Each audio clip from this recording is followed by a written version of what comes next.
Hi everyone, Dr. Nemechek here. Just want to touch base with you real quickly about POTS, or Postural Orthostatic Tachycardia Syndrome.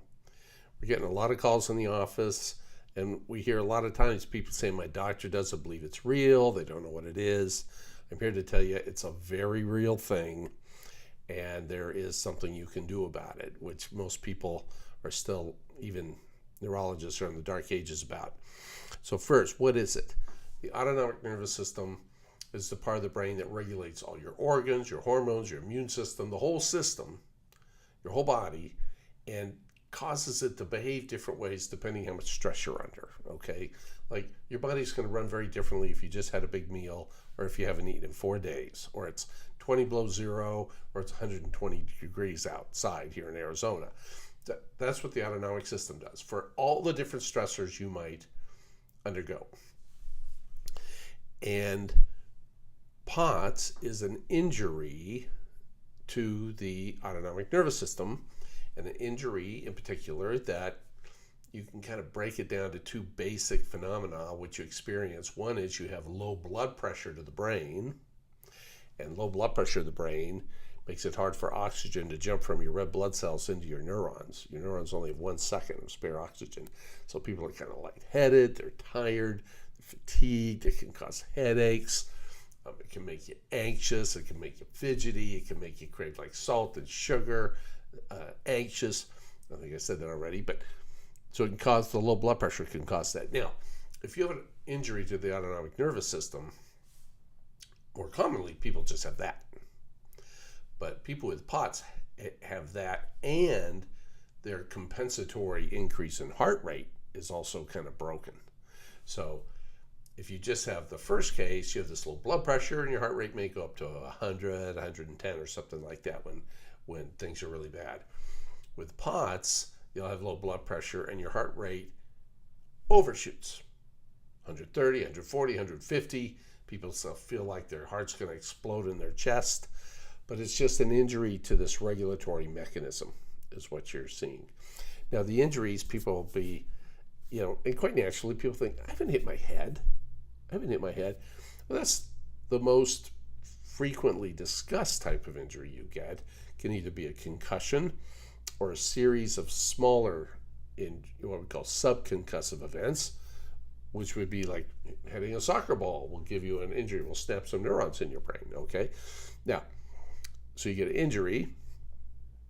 It could be physical. It can be emotional, all right?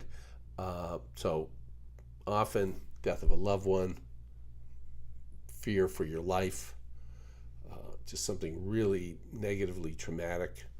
These all can injure your brain.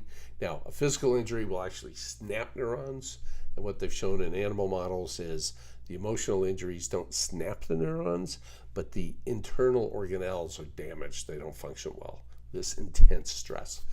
And in its worst form, it's called the Tachycardia event and can kill some people. This is dying of a broken heart. It's a very real thing, Tachycardia. And then the third thing that can give you an injury is your immune system. When you get a surge of immune system chemicals from either an infection or other kind of inflammatory stress, that surge can actually give you a brain injury.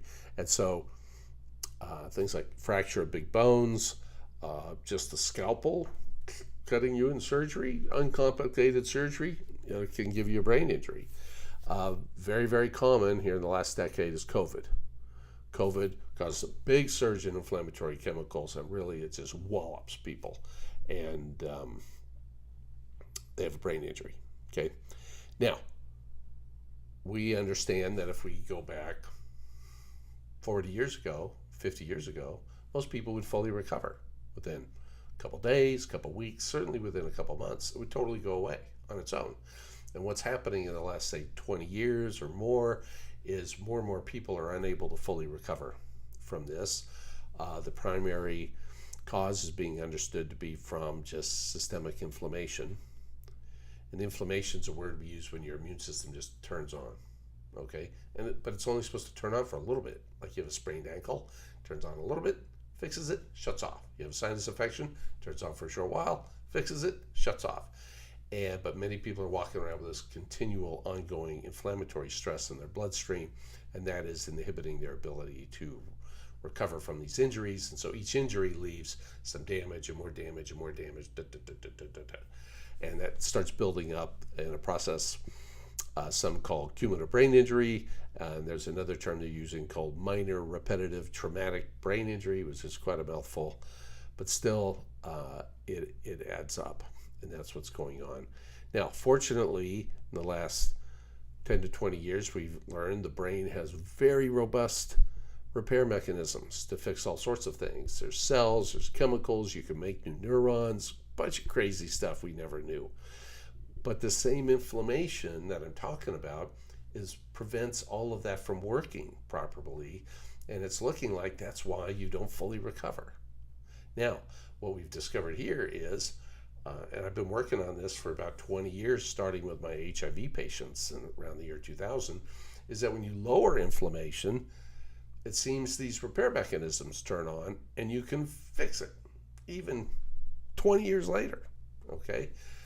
It's pretty dramatic. Now, there's a lot of animal data showing this is true. We're just in the early phases where they're starting to apply that and trying to sort this out in human studies, but I can tell you from a practical level, it's very true. You can recover. And that's basically what the Nemechek protocol was designed to do. All it does, it doesn't try to fix your brain. It just tries to lower your inflammation, and then we let your brain fix itself. It's very effective at doing that. So you have to obsess on inflammation, and that's olive oil protects you from inflammation from vegetable oils. Fish oil, the omega-3s are natural molecules that your body uses to just turn off inflammation. Rifaximin helps balance the overgrowth, intestinal bacteria. That's probably your single largest source of inflammation. And we have a number of people who will just travel here for their first visit so they can get started on rifaximin. We do a couple follow-up Skypes and they're off and running. They don't have to come back. And then most adults need when you have POTS, pretty much everybody needs a vagus nerve stimulator, which lowers inflammation also. When you stack those four things together, the vast majority of people have very, very nice recovery over 6-8 months. They just boom, boom, boom, boom, and get better. So I hope that helps everybody. Keep your chin up. It's real, and you can't fix it. And if nobody's willing to help you, see if you can just swing a visit out here, and we'll get you started. Take care now. Bye.